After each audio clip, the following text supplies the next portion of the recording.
So today is 29th June, Wednesday. We are discussing the Hindu. On the front page, we have some political news, some news related to G7, but they're not important for UPSC, so we will move ahead. In the city news also, we do not have an important news from the UPSC's perspective. Moving ahead. Today, we finally have a news which is worth reading on editorials. The first main editorial today is related to Shiv Sena and the political crossroads, which is not important for the UPSC, so we'll avoid reading that. The Hindu editorial today is about the essence of time. It's talking about the political crisis in Maharashtra. Recently, Supreme Court has given some time to the rebel MLAs against the notice of Deputy Speaker. The Hindu is questioning this judgment of the Supreme Court and saying that Supreme Court should have not given this window of opportunity to the rebels because this only encourages more defection, and Supreme Court have tried to limit the defection, not to encourage that. The second editorial is about glimmer of hope. This is about the gun violence, gun ownership laws, which are in play, which are passed by the US Congress recently. It's a bipartisan law. That means both the parties in USA, the Republicans and Democrats, have agreed to this. Although the article is a little bit critical of the bill passed, the new reform laws, because they're very limited in their scope and they do not have that much teeth, and it is still very, the article is very skeptical about how much effective it can effectively be. There's a term called boyfriend loophole. You should try to know, it's a very interesting term. The next article is about PC Mahlanovis. Very important article. Can be asked in any of the GS papers actually, and especially teeth, and it is still very, the article is very skeptical about how much effective it can effectively be. There's a term called boyfriend loophole. You should try to know, it's a very interesting term. The next article is about PC Mahlanovis. Very important article. Can be asked in any of the GS papers actually, and especially with relation to the GS paper 4. It's important. So today is the birth anniversary of PC Mahlanovis. On this day, we also celebrate Statistics Day. He is known as the plan man of India. He was go-to man for Jawaharlal Nehru. This article is specifically focusing on one important aspect of the relationship between Rabindranath Tagore and Mahlanovis, how Mahlanovis grew under the mentorship of Tagore. You can take note of some of the references made in this article. Otherwise, also you should try to read. This article is not that much informative about all the works that Mahlanovis has done. So while reading this article, you should also try to gather some extra information about Mahlanovis and his contributions. The next article is written by Varun Gandhi about government jobs. The Hindu is constantly writing articles related to this issue of bringing back jobs in the public sector, the government jobs. Varun Gandhi in this article is specifically talking about the two problems. The problem that there are a lot of vacancies in the government which are not being fulfilled. He has given some good stats which can be very helpful while writing answers. And the second problem he's highlighting is the increasing number of contractual jobs, or as we call it, contractualization of the jobs. Again, he has given some very good data that you should try to keep a note of. He has also suggested some of the measures in which jobs can be encouraged or employment can be generated. Some very good suggestions are the green jobs, some innovative ideas. We don't know how effective it can be, but it's very innovative. So green jobs, the jobs in the sector of e-vehicles, solar energy, etc., municipal jobs, etc. He's also talking about urban farming, jobs in PSU and all. So you can keep a note of these suggestions as well. Next article is about a problematic vision.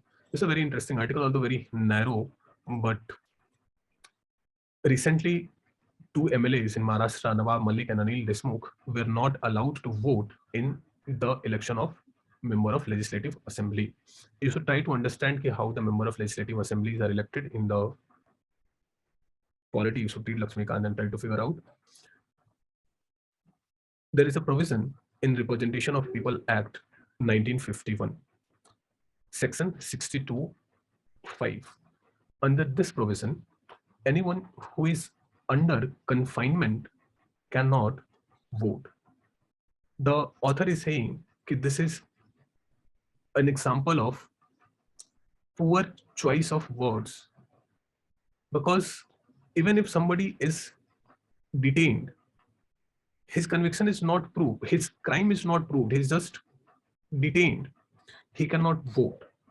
But even if somebody is a convicted criminal and he's out on bail, he can vote.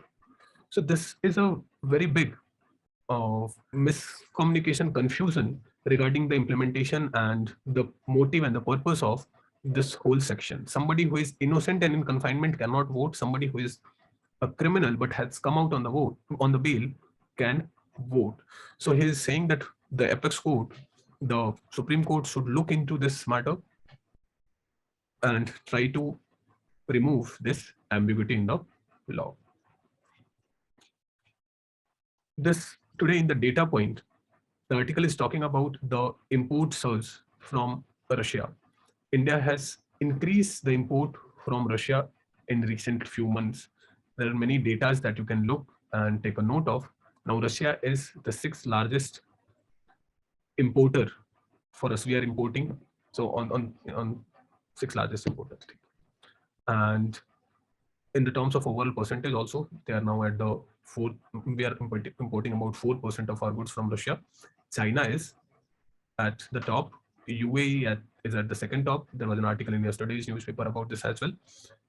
USA, Saudi Arabia, and then we have Iraq. In terms of oil, we have Iraq at the top, and Russia, which was way below, has now come up at the 4th place above USA. In the text and context, there's an article about China's intervention in the Horn of Africa. The first thing you should try to do is memorize all the countries which are present in the Horn of Africa. The article is talking about the expansionist policies of China. It's talking about what are the intentions of the China, why China is focusing so much upon Africa, and what can be its implications. So it's a very good article. You should read this and make a note of it. China is basically focusing on 4 things in Africa: infrastructure, finance, natural resources, and maritime interests. You can read about this in detail here.